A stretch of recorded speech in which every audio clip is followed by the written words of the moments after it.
Good morning and welcome to the Cross8 webinar on maximising supplier value.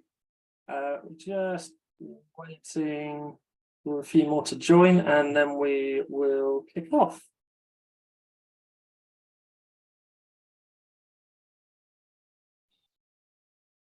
Oh, it looks like that's building nicely. Right. So thank you for joining us today. This is one of a series of webinars that we are running, and what you can expect from today is really how to better understand your supplier footprints, balance between strategic and smaller new entrants, trying to think about all aspects of value with suppliers, driving innovation, and one of the really key things that I think we'll touch on today is how to be a good customer. And that's really important in terms of maximising value from your suppliers. It needs to be sort of work on both sides.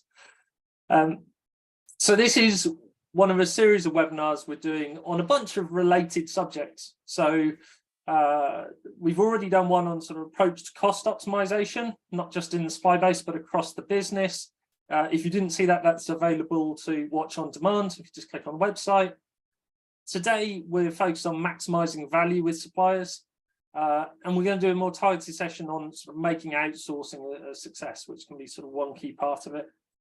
We've got a follow-up series on customer and transformation, so customer journeys, target operating models, and maximising transformation success. And all of these interlink. So hopefully you can get something from all of them. Again, they'll all be available on the website after the event to listen on demand. Very briefly on Cross8, obviously most of you know us, but for anybody who hasn't come across before, we're a specialist business transformation commercial optimization consultancy. We work across a range of sectors and a range of different size customers to help them optimize their business and make sure that they can grow and deliver.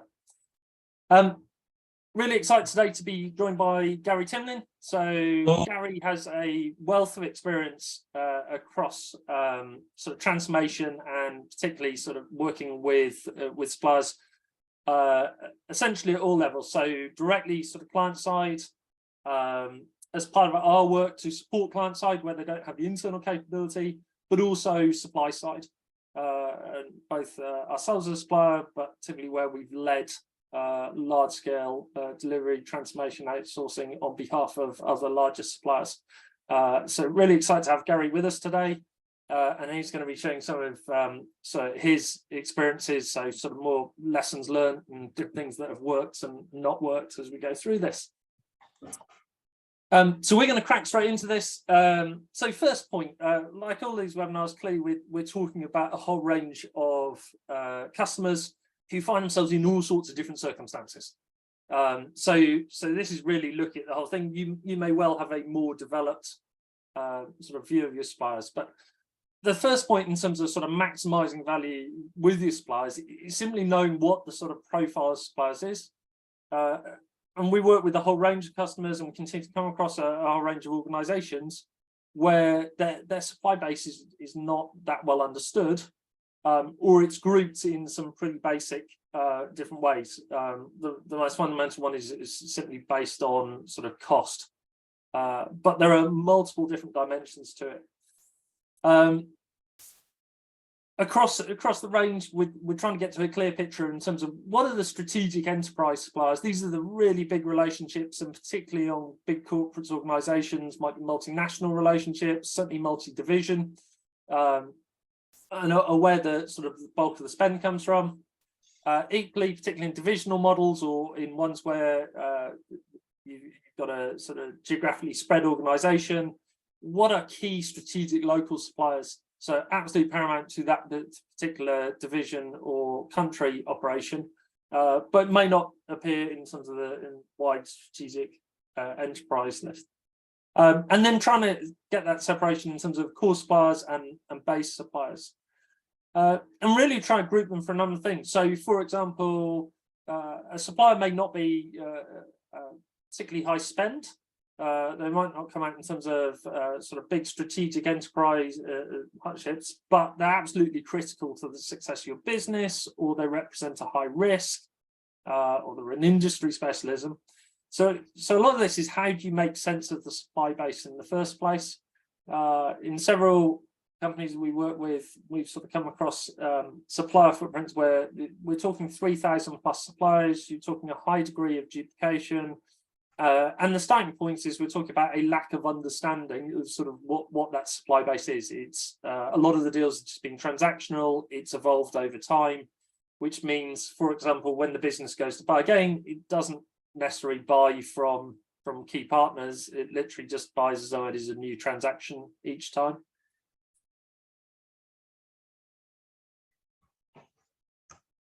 Now we start to get into how you actually release value through optimizing the number of suppliers. And again, there's sort of a scale here, and there's a nuance to what actually good looks like. So we've worked with suppliers, say, that had 3,000 plus suppliers. They have very little control over it because contracting, procurement, that has all been a side of desk activity for people across the business. One extreme one we saw was a more divisional model, where people in the business were buying from the same suppliers, actually knowing that they were buying from the same suppliers as other divisions, but didn't work at all together to do it, because it was such a divisional model that they did everything as a local deal, which meant that the only people that have the joined up view are actually the supplier that's selling in. So firstly, there's getting a grip and trying to be clear about where you want the sort of enterprise strategic partnerships. At the same time, we've seen other ones that are not necessarily that mature, where typically led by a really strong procurement in terms of control, but not procurement maturity, where they effectively have the whole contracting and supply-based model completely locked down.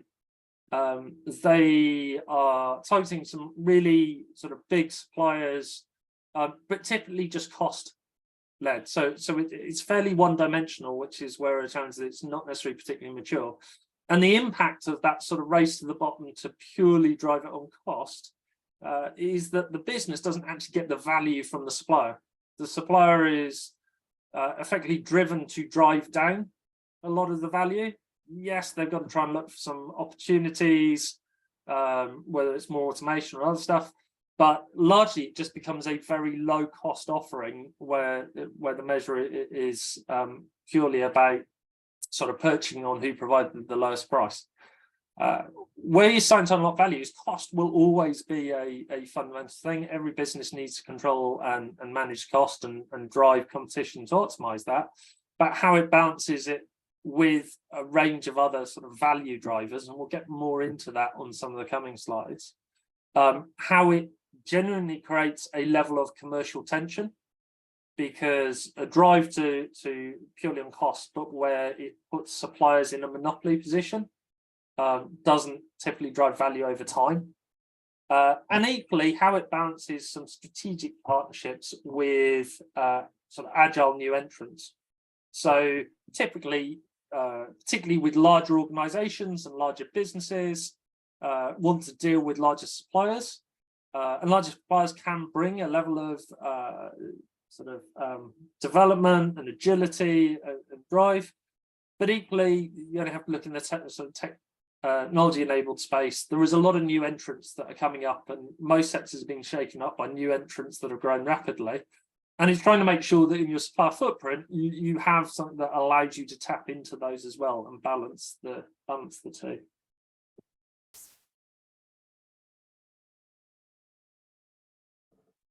If we touch on commercial strategy, so and a lot of today is going to major on the fact that in order to get the most value out of your suppliers, it's also about how you operate your own organization.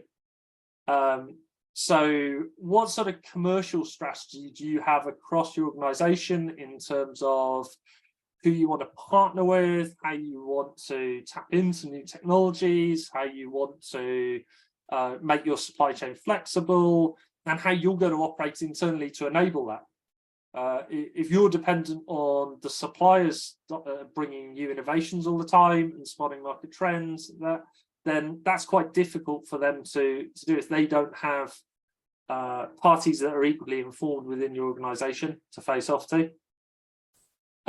So this is trying to have a clear commercial strategy that aligns with what you're trying to do as an overall business. Are you trying to be a market leader? Are you trying to be a fast follower?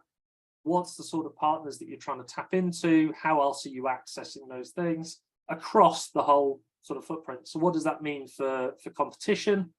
Are you trying to exclusively partner with suppliers? Are you trying to the fast follower, tap into stuff that they prove in the market and you can come to the market at a much lower cost and a more rapid one, as opposed to sort of having to work with suppliers to develop everything? Gary, I'm going to keep talking through these things. If there's any, my usual thing, I'll get into a flow and just talk through some of these. So I was just thinking that on the previous slide, Toby, when so when you're looking at your commercial strategy and you're looking at your supplier base, it's understanding why do you need those suppliers. So clearly, lots of our customers go out and buy service from technology suppliers. But there's other areas. So if you look at our manufacturing customers, that's are often the most mature customers in actually managing their suppliers. They have really well matured matrices on the type of supplier that you need to actually provide the service that's required across the organization. So it's understanding why you need to buy from that supplier or why you need to buy that service is, to me, is the first part of your commercial strategy. Getting a really good point. Really good point.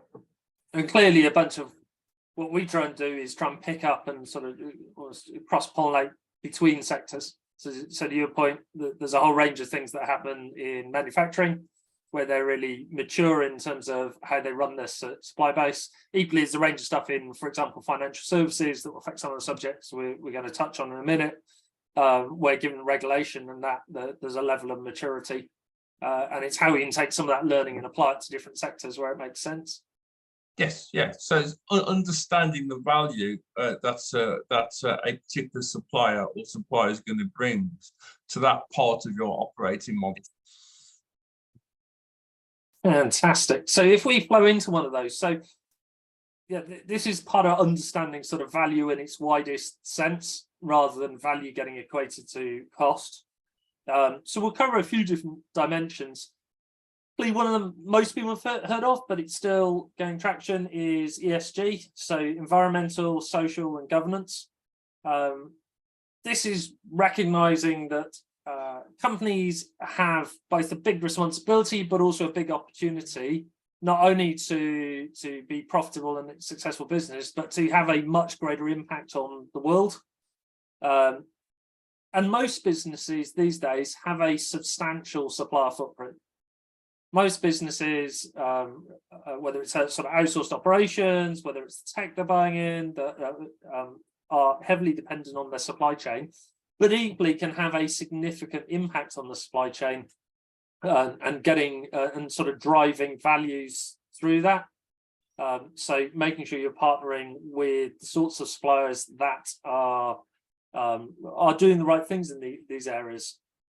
Clearly, environmental has a huge driver at the moment. Often that gets narrowed down predominantly to sort of carbon footprint. Clearly, environmentally is much broader, and it's trying to balance the sort of globalization and global supply chains that we have with still making an impact to try and reduce the sort of impact on the environment. Some of these are quite hard in terms of how you sort of understand them and manage them, because this isn't just your suppliers' footprints, but it's your suppliers' own supply chains. So these end up being quite diverse in the way you track them through, which is, for example, why there's a limited maturity on it at the moment, and think like environmental gets conflated largely with just carbon, because actually trying to measure a wider set of things takes quite a lot of effort in terms of how to drive it and quite a lot of insight. Clearly, at the moment, there's it's become a reasonably hot topic in terms of sort of using it as an attribute from a supplier point of view to try and sell. So what we are seeing is more and more greenwashing. So more and more suppliers trying to claim that they are doing the right things, but actually, when you work through it, that they aren't. And so it requires a structured approach. Toby, that's a real valid point, and this is when you're doing your procurement exercise that you need to make sure that those suppliers that are wanting to procure with you, that actually passing the red face test from an ESG perspective, that they can clearly demonstrate through some form of quantitative and qualitative measures, that they're meeting your environmental, social and governance needs. So it's making sure that you've got the right questions, and also you've got the right approach, that you can actually go and assess that it's not just a sort of greenwash sort of approach. It needs to be fully embedded within your supply base, and they should be able to demonstrate it really quickly if it is. Absolutely. And so I think some of that is having trying to develop quite a mature position internally as a customer in terms of which bits you are driving, because so many of these are quite nuanced given what a global footprint we have. So it's very easy, for example, to take more of a political or a geographical type position, that you won't deal with these sorts of companies because they work in these sectors or they work in these countries. But when you start chasing their supply chains, a lot of it is highly interlinked, which is absolutely not an argument not to do something. It absolutely should be. You should be leveraging this and using this as a key differentiator, but it requires a level of thought, maturity, and policies in order to do it effectively. Otherwise, what we do see quite a lot is effectively far more of a tick box approach, which you'd argue isn't really having the impact that companies aspire to have, but it's just a lack of maturity of how to assess it and how to drive it. It'd be interesting to see what questions we get in relation to ESG, because it's still a sort of growing knowledge set within many of our customers. Absolutely. So yeah, if you do have any questions while we're going through, if you chuck them in the Q&A section, I should say at the start, we'll come back and we'll try and deal with all the questions. Either if the ones we can deal with in the webinar, we will. Otherwise, we'll come back to people offline if it's something that needs a bit more to work through it. But yeah, if you do have any questions, please throw it in. We will come to them.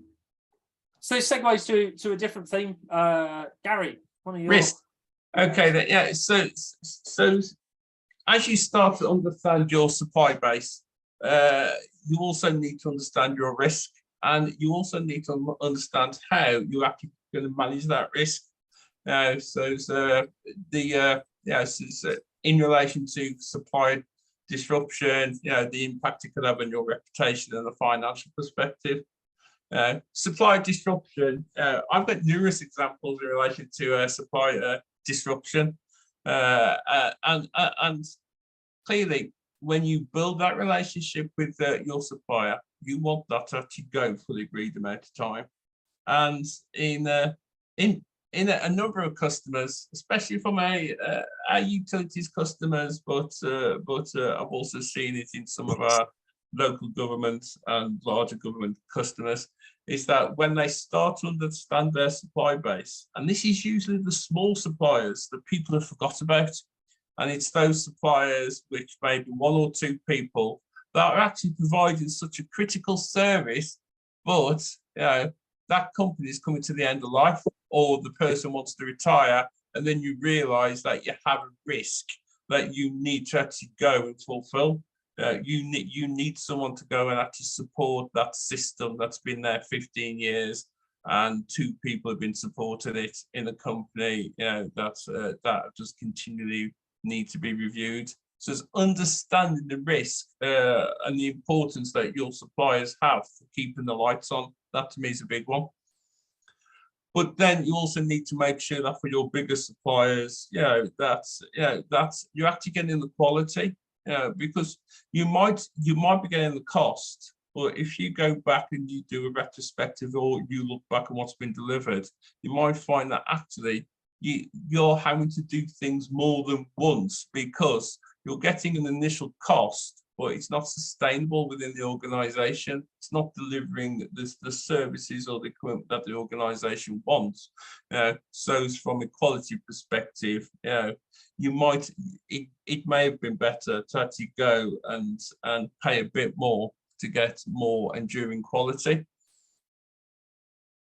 They're the ones in relation to cyber, financial, and regulatory. So it's from a regulatory perspective.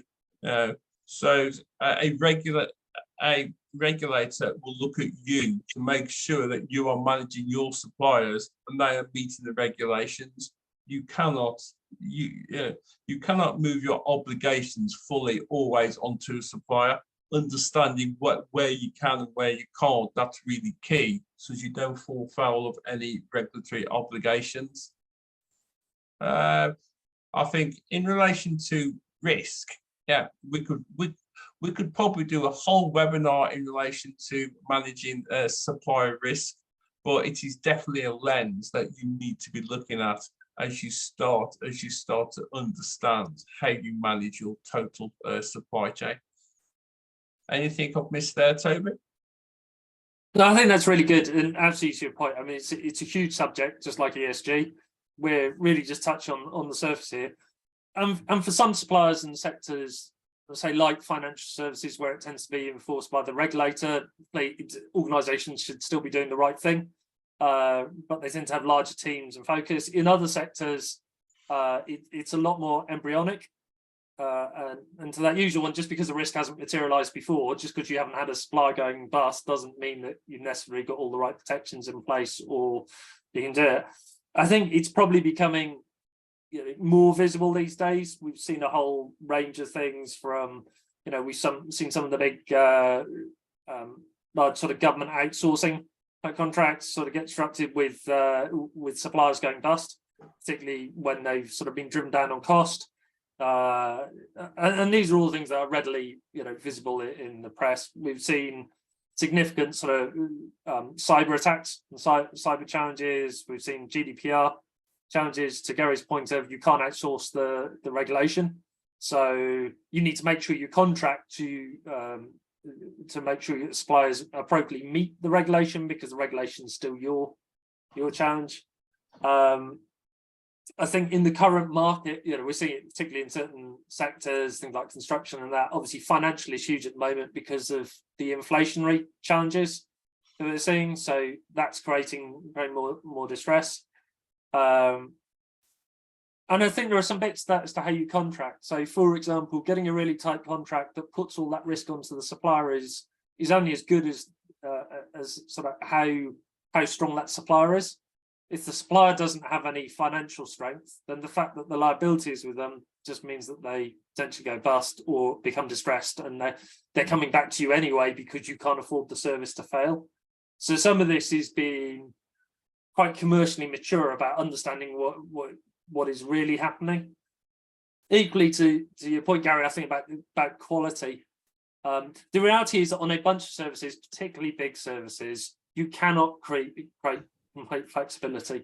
There is such a big sort of lock-in on terms of moving, particularly something like outsourcing or software provision, or in moving to that supplier and building on with that supplier. Even when you try and keep as much as possible to a vanilla footprint, the reality is to move away can be a 12, 18, 24 month piece of work at significant costs. But going into those sort of relationships, or if they're existing ones, strengthening them to make sure you really understand how the model works. Does the supplier genuinely have the right levers that they can drive the quality? Is it costed at a point where it can genuinely be a win-win? And some of this, particularly on the outsourcing side, we'll tackle more in that sort of dedicated webinar that we'll do in a month's time. And Toby, sorry, but it's also defining your definition of quality. Yeah. So if we look at the manufacturing businesses, our manufacturing customers, within their supply agreements, they have a real strong definition of quality, and it's not just about the quality of the goods that are being delivered. It's the speed of service. It's making sure that you can deliver on time at the right place. Most of our manufacturing customers actually use a lean discipline in relation to making sure that they can actually get their supplies to the right place at the right time. All those need to be defined in your quality statement. So that there is no avoidance of doubt between what the customer means of quality, because that is the ultimate definition, to what the customer means of quality, making sure that the supplier understands that. If you can achieve that, then from a risk mitigation perspective, you're turning that particular box hopefully green and not amber. Absolutely, no, really good point there, Gary. So then we segue on a bit to strategic partnerships. So strategic partnerships tends to become one of those slightly abused term. Companies tend to think where they have a large contract and a sort of significant service, that by default becomes a strategic partnership. But by its nature, it's not necessarily a partnership. So if it is still a command and control type model, the client decides what is happening, the supplier is directed in what is happening, that is not a partnership. It's a big contract, it might be a really important relationship, but partnership in true sense is how it's sort of truly aligned between the two companies, that both companies have an opportunity to steer and develop it and unlock sort of greater value, as opposed to more of a transactional service. Now, the reality is that takes quite a bit of maturity to get to. It will only apply to a small number of your sort of relationships. The rest may be, say, significant, but they're not a true partnership. And it requires a level of maturity, and it's going to be a thing we keep going back to. It requires a level of maturity on the client side in order to make it work. So if you don't set up the right structures and you don't set up the right sort of behaviors and culture to make that work, that allows the supplier to influence and develop and set some of the direction, then it just won't develop, it won't deliver the value that you want out of a partnership. A lot of it, I think, with clients is almost being really clear what you want out of a partnership and almost why you're going to it, because in many cases simply having a large, really important relationship but that is more command and control is absolutely fine. It's sort of, people want to put the label on strategic partnership and want to unlock value. In a lot of cases it's not appropriate, and that is absolutely fine. But it's trying to work out how, if you move more to a partnership, if it genuinely works for both organizations, how that can sort of underpin and help unlock more value. Completely agree. So making sure that so every supplier wants to be your partner, and every supplier should want to contribute to the successful delivery of your strategy. So it's making sure that you understand, and not just the big supplier, but also the small suppliers, making sure that you understand what the value that they can help create, and also making sure that they understand that you've communicated to the supplier that you want them to help you actually generate your value. Oh. So another one that Gary, you've done a load on as well. So so unlocking supplier enabled innovation, again, it's one of these nice sort of buzzwords. everyone wants to do it. In theory, it's a lovely idea. So your supply chain, if you can harness it, allows you to tap into potentially a whole range of innovations, so wider industry insights, particularly if you can create a diverse supply chain. But the reality of actually doing it is quite hard. And realistically, we probably see very few places that do it well. Partly it's a flow on from where we were talking about the partnerships, and that most places don't have much in the way of partnerships, and essentially don't have mechanisms to enable that innovation. If you're in more of a command and control type relationship with your suppliers, then typically you're specifying and buying services, and they have comparatively little opportunity to sort of to innovate and change. I think that the reality at the moment is we're seeing most sectors shaken up by innovation, sort of evolution in tech, in AI, in automation.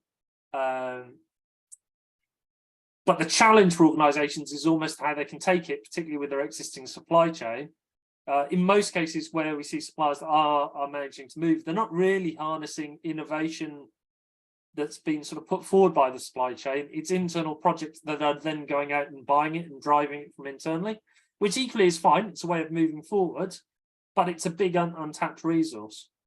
I think one of the things we'd say on this is almost, you're not necessarily looking to take innovation from 2,000 suppliers in a huge supply chain, but it's trying to identify where there might be opportunities against those different dimensions, whether it's industry insights, it's tech, it's having the right mix of suppliers, and then how do you create the opportunity for them to bring that forward?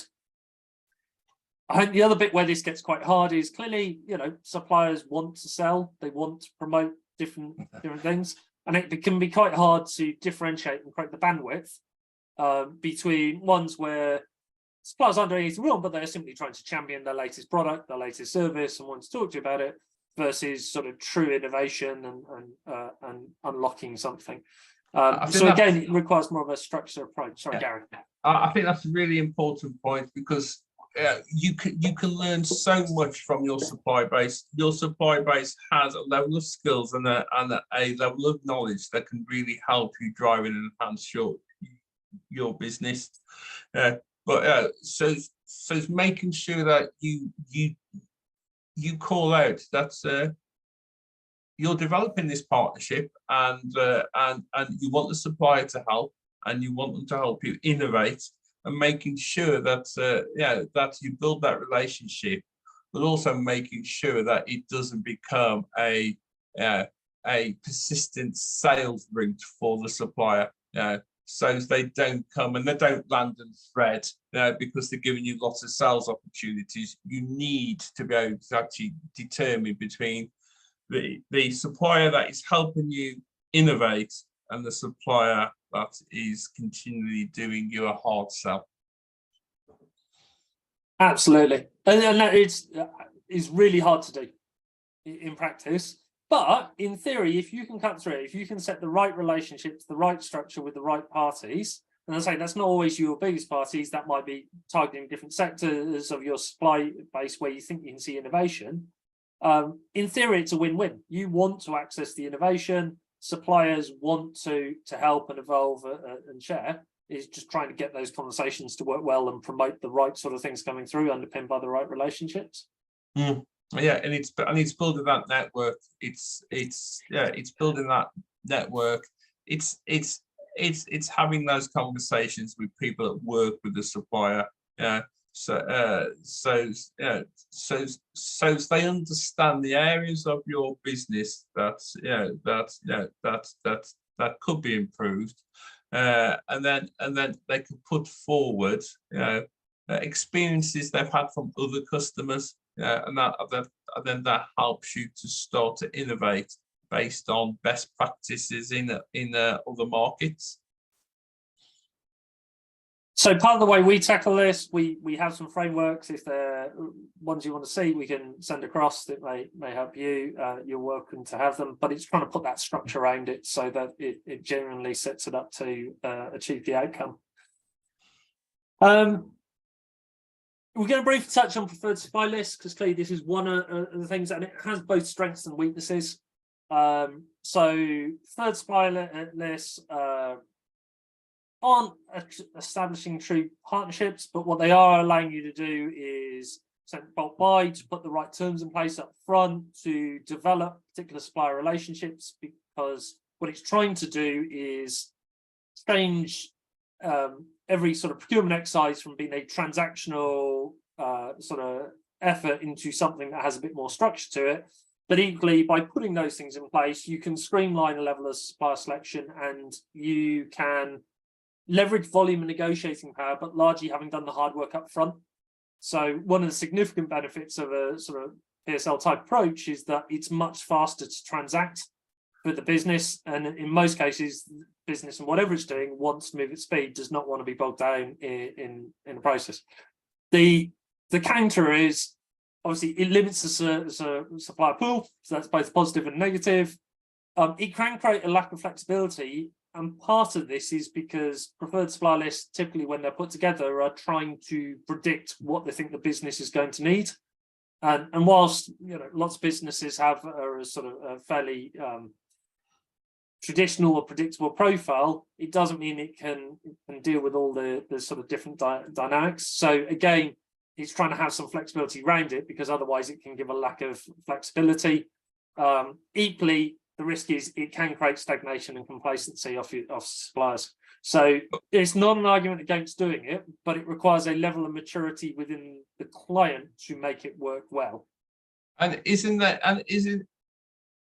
as you start to build up yours, so if you go down the preferred supplier route list, it's making sure that that it's not locked in, so that so that new suppliers can't be added to that list for a 3 or 5 year period. It still needs to be. It still needs to allow for new suppliers to find a way through to be on that list. It cannot. My biggest concern in relation to preferred supplier list is that it often becomes a barrier to entry for some very good suppliers. It locks them out because there's so much bureaucracy and there's so many challenges to get on that list. So it's very useful if you're purchasing to actually go, oh, we've got this list of suppliers, but there needs to be a way that it doesn't become a barrier. So you start to move into that stagnation and complacency, which is one of the weaknesses that we call out. Absolutely. So we're most way through. I suppose part of this, and we've touched on it several times, is if you really want to unlock value from your suppliers, then it's your own internal commercial maturity. And this is where we work with quite a lot of organizations to work client side to help them create that. There are some fairly standard things in terms of being collaborative, fair and ethical, having structure to what you do throughout the sort of supplier life cycle. So from selecting, onboarding, managing that relationship, and offboarding. Often these are done side of desk by people in the business, and therefore you're going to get a huge range of outcomes on that, because some people will have a level of expertise in that, and that's brilliant. But clearly, if you do it across the business and it's side of desk, then someone else's skills are predominantly in something else. That's why they have their job, and they're trying to also tackle these things on the side. Quite a lot of what underpins unlocking value with suppliers, when you get the right suppliers, is having the commercial maturity to know how to structure different deals or structure different relationships and then manage them appropriately so that both suppliers can win.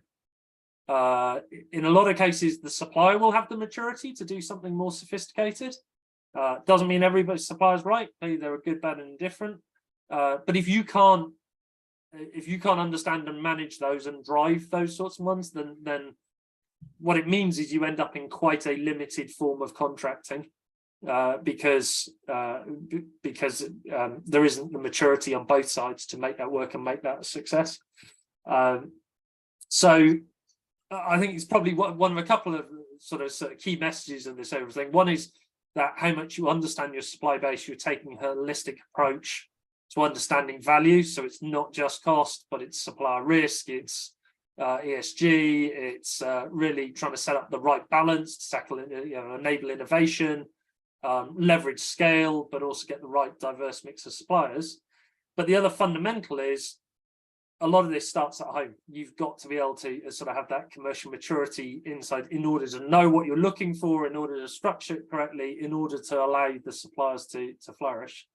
And we see that extensively from both sides of the fence in terms of different work we do. I think the bullet points here is a really great summary on how to be a good customer, because if you can clearly communicate your requirements and expectations clearly, there should be no avoidance of doubt in what you want from the supplier. And also, if you build up that collaborative, so if you want to be collaborative, and you don't want to, and you don't fall into a sort of controlling sort of approach, then again it starts to build up that relationship, and then you start to achieve the innovation, and being fair and ethical. So you want to get the best price and the best value, so you can deliver the best services to your customers. But to actually achieve the best services, you need to make sure that you've got a supply base that can continually meet your needs. And clearly, your supplier also has to make a profit, because that's why they're in business. Achieving the top three, that actually drives you into having that long-term relationship and focus. And then as you build up that relationship, you start to understand, and you can start to work with the supplier to actually manage their life cycle within this particular product or service that you're purchasing. Being a good customer to me, is probably one that I always have at the top when I'm working with suppliers. How can I make sure I work with you so that one, you feel engaged, but two, I can deliver the best value for my organisation. Absolutely, they're really, really important. So I think we've largely touched on the summary. I think we're just over to questions now. If you have any questions, let me just see. So I think we've got a couple, but if you have any more, do chuck them in, or you can always send them to us afterwards. So one for us to bounce around. How can we ensure our ESG values are applied throughout our supply chain, i.e. to indirect suppliers? So if I have a quick go at this, and go if you get any thoughts. So clearly it's much harder with indirect suppliers, as in second tier, your suppliers. There are some bits that you can try and drive contractually. So contractual obligations on your suppliers that you would expect to flow through. It's not unusual, for example, to see that on things like insurances or other stuff. So actually, can you do that on wider elements around ESG? Potentially there's some stuff around incentives and penalties, I guess. Part of it is also probably trying to take a tiered approach. So there's a minimum standard you would want to see across the piece, but clearly you want to try and segment it and focus on where you're getting the biggest value. So if I had a 10-year, hundreds of £1 million software deal or outsourcing deal, I would want to drive a number of these things through, particularly when I know that there's a supply base that underpins it. Equally, if it was something like manufacturing, where I knew there was a whole load of components. If it's a smaller transactional one, then there's still a minimum set of standards you expect to see, but I wouldn't be trying to take the same approach through everything. I think probably like a lot of these, there's no absolute sort of hard and fast rule. It's just having some structure to what you're trying to chase, because otherwise it's a really big subject. There are some stuff you can think of, insist on certifications for your second tier as well, but you've got to draw a line and sort of how far through the supply chain you're going to go. And equally, how do you assess that properly? Because otherwise it just becomes a tick box thing. So I'd imagine most of us have experience of sort of large framework type deals where they start with the right intent, but they become largely tick box and bureaucratic because they're actually driving the underlying outcome that you really wanted to get. So that's a quick answer to that. Maybe Gaz, one for you. The only thing I would add to that, Toby, is that so how can we ensure our ESG values are applied throughout? Is making sure that you understand your ESG values. So yes. That to me is the first point. So your supplier can meet or can actually enhance, but you need to know them yourself before you put that obligation on your supplier. Yeah, really good challenge. Really good challenge. And well, I think we touched on a bit when sort of we touched on ESG. It's such a broad subject, and it can become quite convoluted. So trying to create internal clarity and being clear on what you are looking for and the things are important versus things that you might mature to in a later stage is really important. And then I think one other one, how do you decide how many small suppliers you should have to balance strategic suppliers? So again, I think, well, a couple of things. So there's no hard and fast rules. Probably the same thing we would say about all sorts of things we do from transformation commercial. It's trying to be really clear on what you're actually trying to drive at behind the scenes. There's a range of frameworks and structures and process you can put in, but if you're not really clear what you're trying to drive, then you're creating something that's bureaucratic and you're just jumping through the hoops. So, for example, if you want to mix between the two, you're trying to keep agility, you're trying to access different sorts of services, you're trying to tackle innovation, you're trying to attract new trends coming into the market, where, for example, a new startup or a smaller company might be on next generation technology or next generation thinking, whereas large suppliers might want to innovate, but they've got more structure and that to move. But I think it's trying to be really clear on what you're really trying to drive, and then making sure that your balance is aligned to achieving that, rather than just thinking you should have a mix. So actually you're not really clear what the actual benefit that you're going to achieve. And I think that's probably the fundamental bit in terms of trying to get that balance, which would then drive, I'd have quite a segmented approach. I'll be really clear which areas I want to get innovation. What I'm not trying to do is do a blanket approach across all sectors of my supply chain, because not all of them need it. Gary, any other thoughts on that or anything we haven't touched? I don't think so. I think you've covered all the good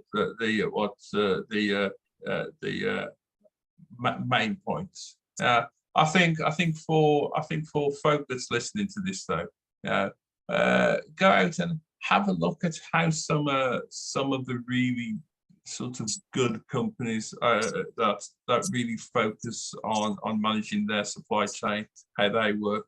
And you can get some really good examples from a manufacturing and also a retail perspective.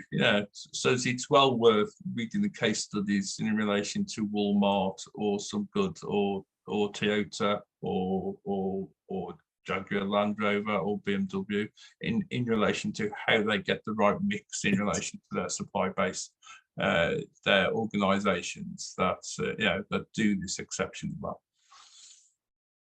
Fantastic. Now, what we'll do, we'll share the links out to this. We'll share the links out to the frameworks.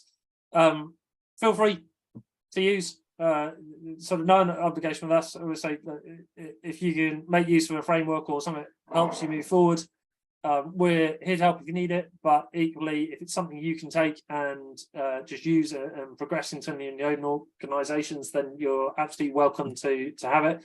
Equally, if there's anything else that you want to ask questions on or that we can send things across to, then please let us know. But on that note, I think we will wrap it up there. Thank you very much for your time. Thank you very much. Cheers. Cheers. Bye-bye.